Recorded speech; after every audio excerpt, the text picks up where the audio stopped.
Bonjour à tous, merci de l'invitation. Alors je vais faire un duo avec Alexandre Godon. Mes liens d'intérêt là, rapides sur ma première diapo. Cette première diapo qui est plus pour moi parce que la coagulopathie, vous savez, est un point important dans la gestion de l'hémorragie au décours d'une chirurgie. Et vous avez sur cette diapo tous les facteurs favorisants sur lesquels vous allez intervenir. Et ça me rappelle toutes les présentations en duo d'Anne Gaudier et de Sophie Suzanne. Alors moi, en tant que biologiste hémostasien, on va voir ensemble comment on peut vous aider dans le diagnostic précoce de cette coagulopathie, puisqu'on sait que son traitement va avoir un impact sur le pronostic.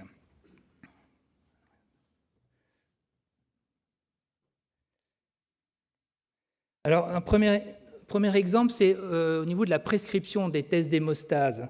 Vous avez à gauche le bilan que je reçois régulièrement au laboratoire avec un hémogramme, un TP, un TCA fibrinogène et puis les facteurs de la voie exogène ou cofacteurs selon la terminologie.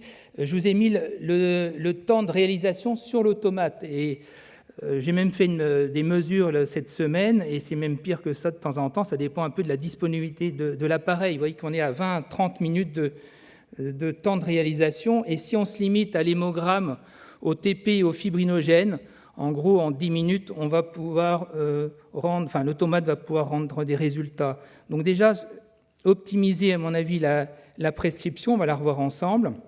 Et puis, il n'y a pas que ça, il y a l'arrivée du tube. Et donc là, ça va dépendre vraiment des protocoles locaux et de l'organisation au sein de votre établissement. Avec chez nous à Dijon, vous voyez des valisettes ou des pneumatiques, et puis il y a cette étape de centrifugation. Souvent, on a un coup de fil en disant c'est bizarre, l'hémogramme, l'annulation plaquettaire a été rendue, mais que faites-vous en hémostase? Nous, il y a cette étape de centrifugation, 10 à 15 minutes, avec maintenant des protocoles de centrifugation rapide qui peuvent aider.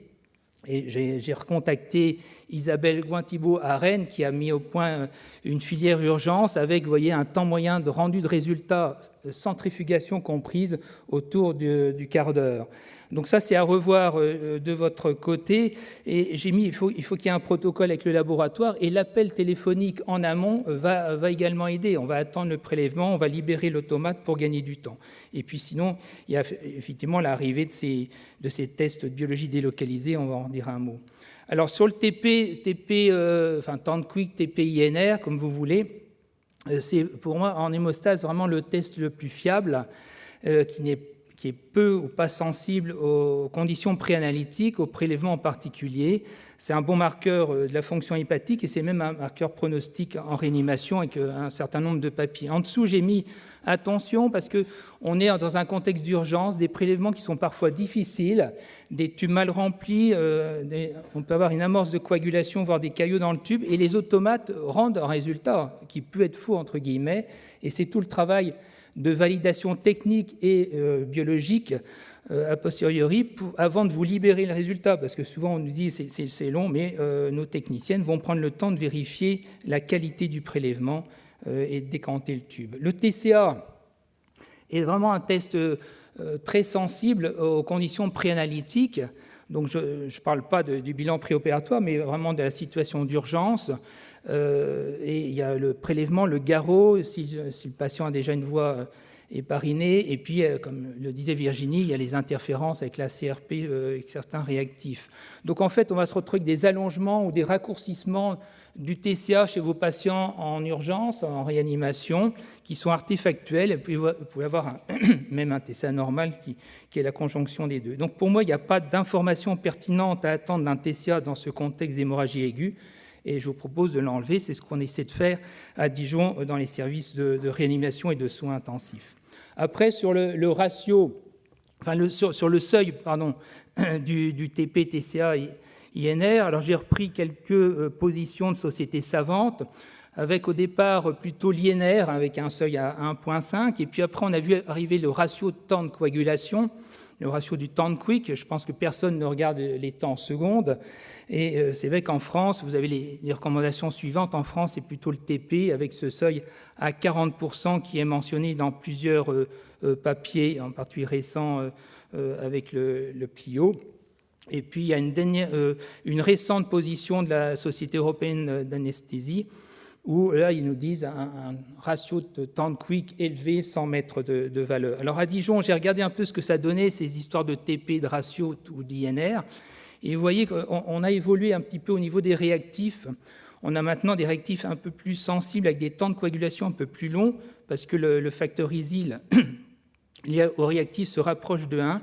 Et vous voyez que le TP à 40% à Dijon, c'est un ratio de temps de quick qui est plutôt à 1,9. Donc cette idée de ratio 1,5, 1,8, c'est plutôt maintenant 1,8 si on voulait regarder vraiment les temps de coagulation.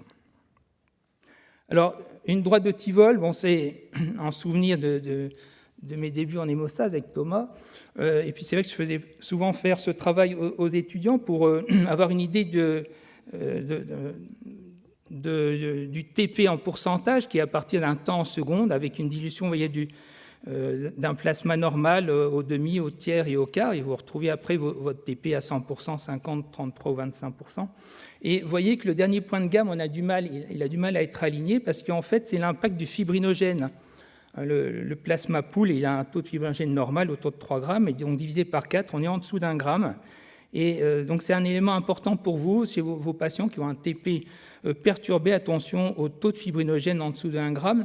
Et j'ai pris l'exemple d'un patient passé aux urgences cet été pour un tableau hémorragique. C'est un patient suivi pour une afibrinogénémie constitutionnelle, et avec un fibrinogène, vous voyez, indosable, et un TP à moins de 10%. Donc après administration de concentré en fibrinogène, eh bien, on a une correction partielle du taux de fibrinogène à 0,9 g par litre. Et vous voyez que le TP est remonté, mais il reste encore limite. Alors que les facteurs du temps de quick sont strictement normaux.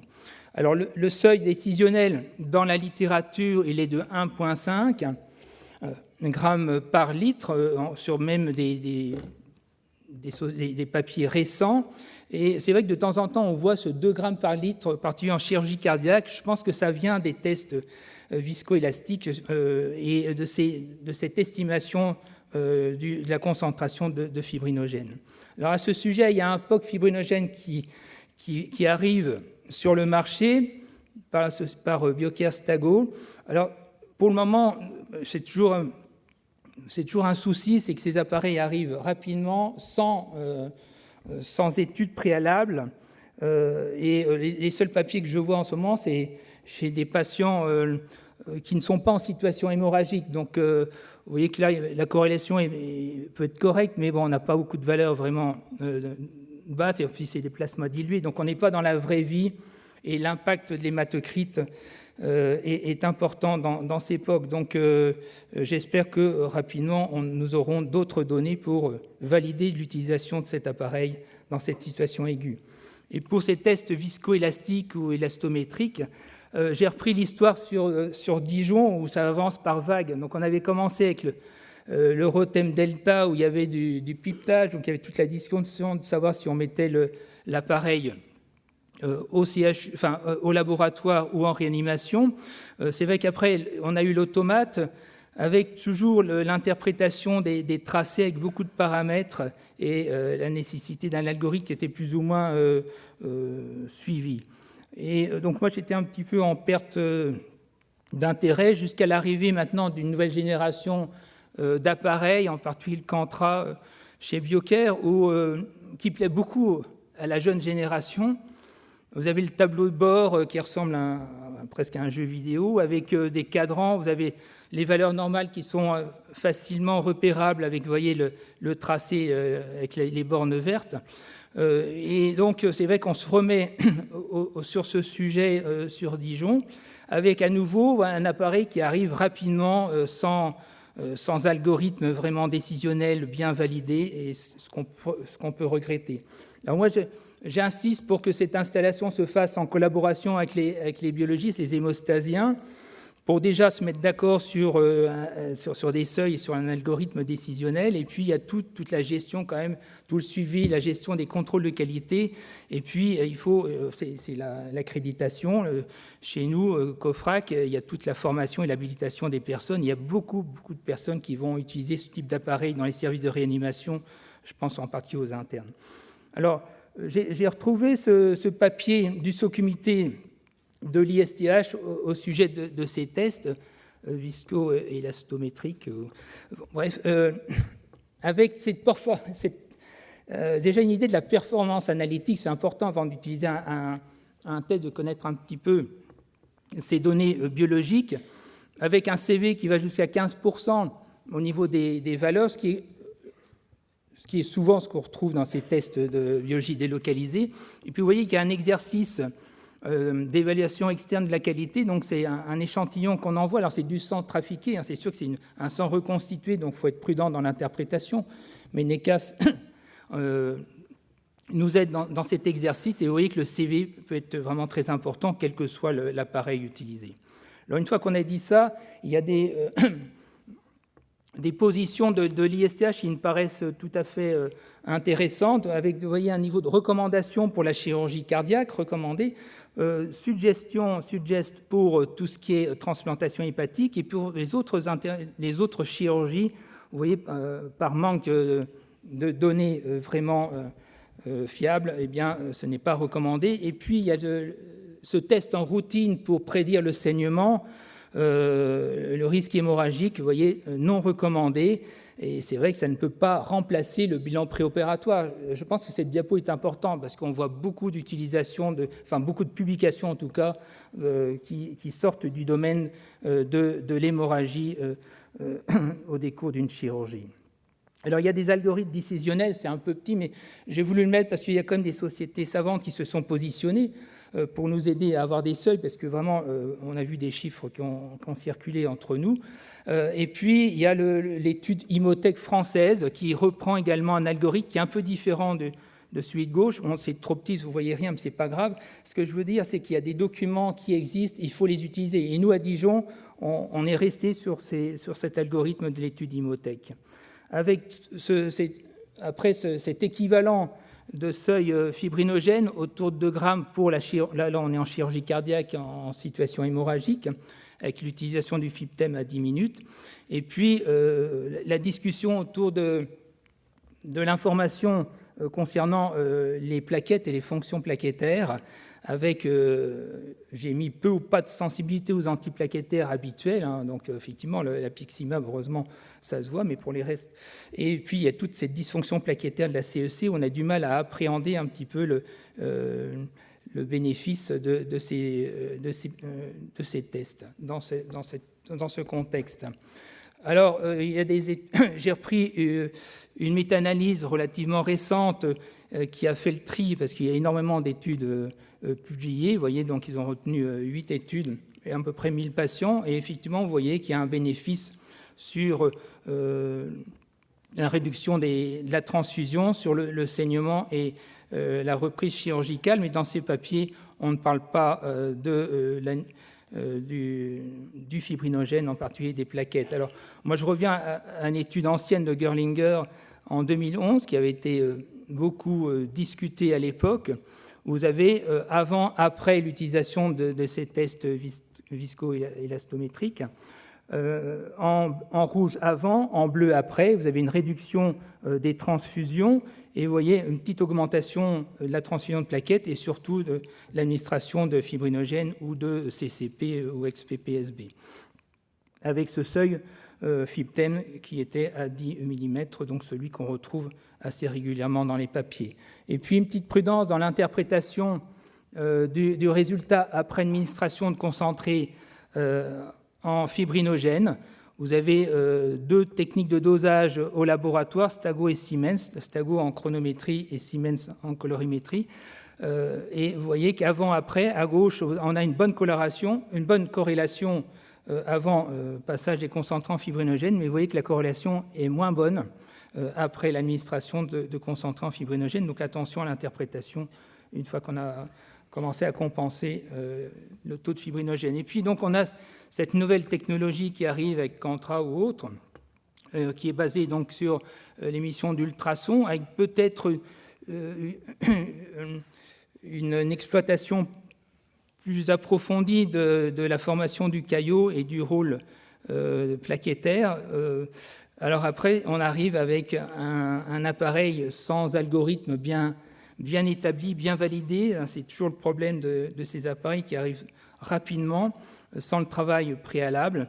Et puis j'ai mis quand même la corrélation avec le fibrinogène et les plaquettes sur une première étude. Vous voyez que le nuage quand même est très important, et donc on est vraiment sur une estimation du chiffre avec une prudence quand on voit les points, la dispersion des points. Alors nous à Dijon, donc on a maintenant cet appareil Cantra. Alors je suis un peu jaloux parce que moi quand je demande un appareil, ça prend des mois voire des années. Les réanimateurs ont dit ça ne nous plaît plus, il y a le Cantra, j'en veux 2, pouf, en 15 jours ils l'avaient.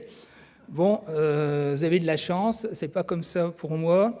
Et donc on a essayé de suivre un petit peu l'arrivée de l'appareil avec cet algorithme que vous voyez qui s'est inspiré des travaux de l'HEGP. Merci Anne. Où voilà, on a bien sûr, au départ, c'est pour savoir si on part sur une coagulopathie ou un saignement d'origine chirurgicale. Et puis on a la protamine, le fibrinogène, PFC, CCP, puis on a mis les plaquettes en dernier avec la discussion du seuil. Donc ça, il y a un groupe de travail qui va se mettre en place. Et pour terminer, un petit mot sur des dosages au laboratoire après réversion d'anticoagulants. Il y a un document qui vient d'être finalisé. Un mot sur la neutralisation à la protamine en fin de CEC. Attention à la mesure d'héparinémie avec l'activité anti-DISA dont a parlé Virginie. Il y a des réactifs qui contiennent du dextran, à peu près tous, sauf ceux de chez Stago, où on peut avoir une surestimation, parce que le dextran va déplacer le complexe héparine-protamine. Donc attention. Et puis en dexaneth, on ne l'a pas, on l'aura peut-être un jour. C'est l'antidote d'Hexaban, mais je pense que c'est important dès maintenant de savoir que le dosage de l'AOD, du Hexaban, avec une activité anti-DISA adaptée, eh bien, va être très compliqué parce qu'à nouveau, il y a une surestimation tant que l'antidote est présent dans le prélèvement, parce qu'au moment du test, il y a une dissociation du complexe. Donc je termine avec ma conclusion. Avec la nécessité dans ces situations hémorragiques aiguës d'avoir un protocole avec votre laboratoire, vos biologistes, pour adapter au mieux. Et je pense que les tests de coagulation ont encore leur place, même si il y a une poussée pour cette biologie délocalisée. Le TP, le temps de quick TP, pour moi, c'est vraiment le test fiable. Le TCA n'a aucun intérêt et va retarder le rendu de résultats, comme je vous l'ai montré. Le seuil TP à 40% qu'on voit dans pas mal de papiers français, c'est plutôt, vous voyez, un ratio de temps de quick qui est à 1,8. Le fibrinogène a un impact sur la mesure du temps de quick quand il est en dessous de 1 g, donc c'est à corriger pour bien interpréter le temps de quick TP. Avec le seuil à 1,5 qui déborde, enfin c'est une estimation autour de 2 g avec surtout ces tests viscoélastiques. Et le problème de l'algorithme associé à ces nouveaux tests, où il faut pour chaque appareil refaire le travail de validation qui n'est pas toujours réalisé au moment de la commercialisation. Et puis il y a toute la discussion autour de la participation plaquettaire dans ces tests, et puis ça ne remplacera pas votre expérience clinique. Je vous remercie.